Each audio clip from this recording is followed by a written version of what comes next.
Tapi kalau pada level teknis membandingkan Hamas dengan Fatah, saya itu pernah punya buku tentang Yasir Arafat, ditulis wawancara, penulisnya itu wawancara dengan Yasir Arafat. Kalau baca itu seakan-akan yang masuk akal ya Fatah lewat diplomasi. Tapi melihat sekarang Israel begitu seakan-akan Hamas yang masuk akal. Tapi saya ulang lagi, hal-hal seperti itu setahu-tahunya kita tetap lewat media. Itu kan sama dengan fenomena ormas-ormas keras di seluruh dunia. Kadang-kadang nyun sewu ada penumpang gelapnya yang sedang nggak suka pejabat yang sedang jabat. Jadi tidak, ini bukan urusan sudon dan sudon, sama-sama acak secara ilmu itu potensi itu ada. Ada 2 pertanyaan, Gus. Loh, belum sudah korupsi ini. Kok nggak 4 sekalian? Yang pertama terkait dengan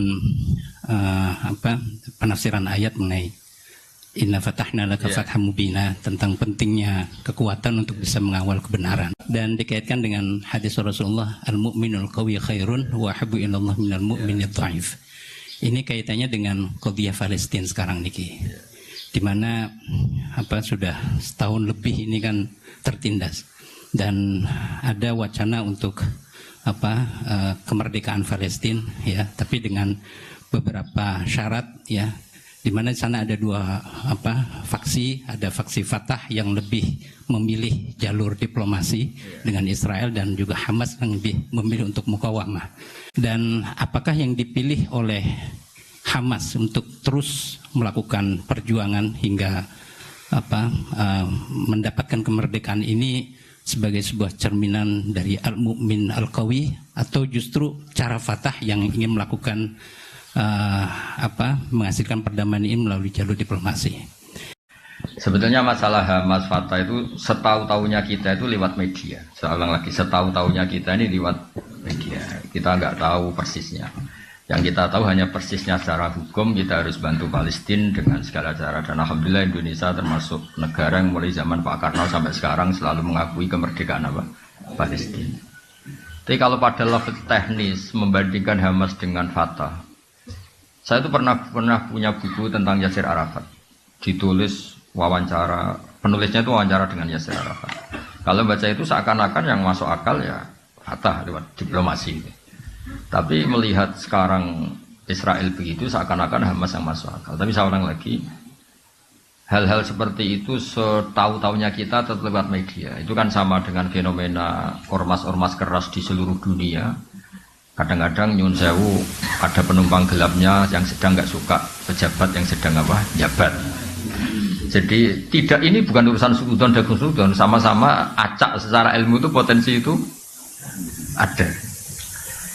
Makanya kita nyari ilmu yang paling aman, bahwa membela dengan segala kemampuan yang tidak punya efek ke Indonesia itu wajib. Tapi dengan syarat tidak punya efek ke Indonesia. Karena kita bela Indonesia itu berdoain, karena ini negara kita, bela mereka itu sudah berarti. Punya efek ke Indonesia misalnya gara-gara rakyat Indonesia itu terlalu aktif, mungkin terjadi objek sasaran mereka, kan berarti kan punya akibat ke Indonesia. Terus Qawi itu bisa Qawi visioner. Saya beri contoh, dan ini pasti benar, bukan karena saya ngomong, tapi ini karena hadis sahih. Qawi itu bisa cara visioner, apalagi ini lembaga kampus, lembaga akademik. Sulhul Hudaybiyah itu semua perjanjiannya itu merugikan umat Islam. Semuanya, sampai saking secara fikih itu pasti salah. Saya ulang lagi, secara fikih itu pasti salah, bukan mungkin salah, tapi pasti salah secara fikih lah.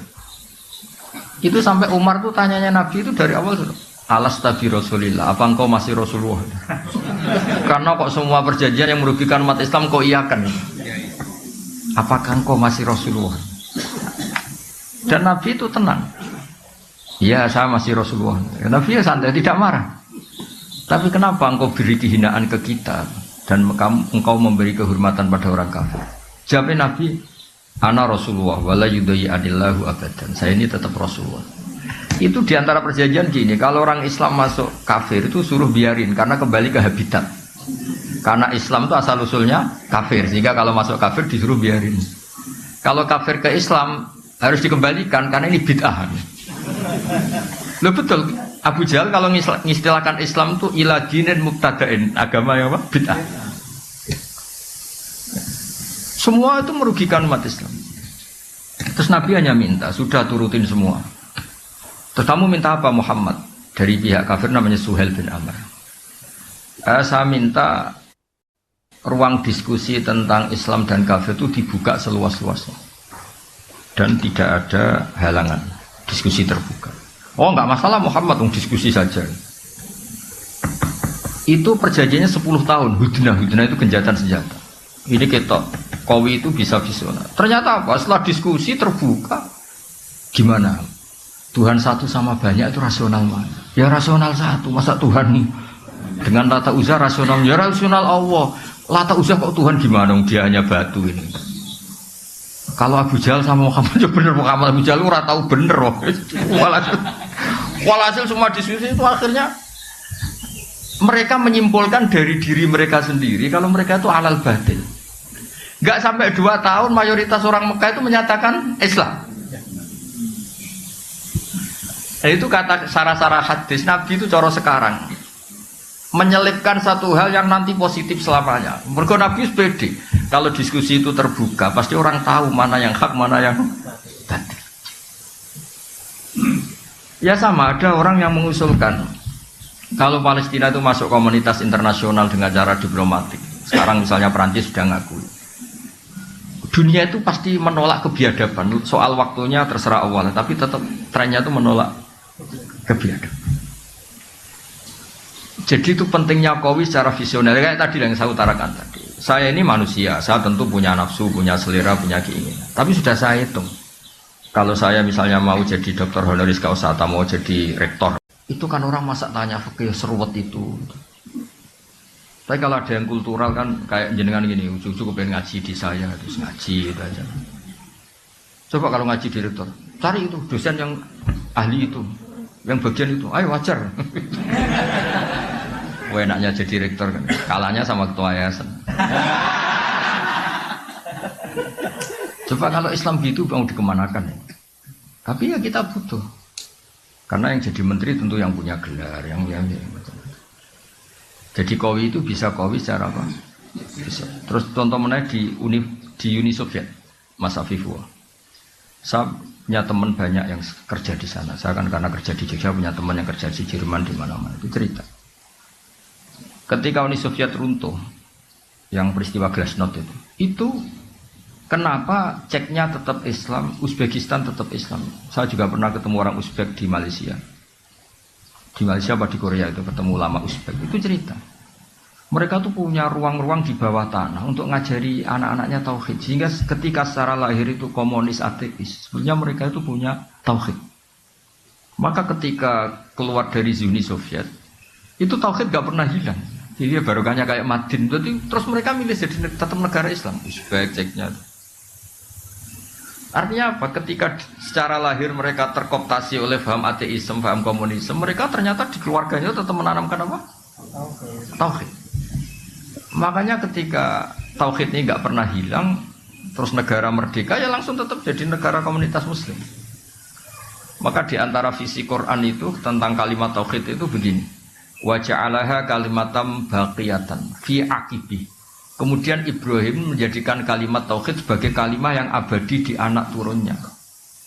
Kenapa kata fi aqibi, bukan kampus, bukan pondok? Karena orang itu pasti ingin yang penting selamat itu anaknya dulu. Makanya sebelum ke Unisma anak ini sudah muslim, sebelum mondok juga sudah. Ini pasti jasanya orang tua. Itu juga Qawi, maksudnya apa? Jadi itu juga visi yang, jadi Qawi itu tidak harus, ya jadi Qawi itu bisa.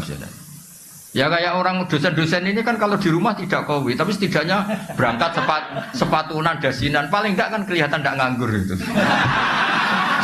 Ternyata apa? Di rumah disuruh istri, di kampus disuruh rektor. Itu Qawinya di mana kan enggak ada. Enggak ada. Iya. Qawinya ya tadi dilihat tetangga, wah keren dosen itu.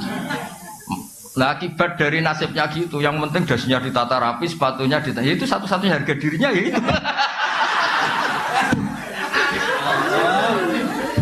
Nah itu juga Qawi gitu loh.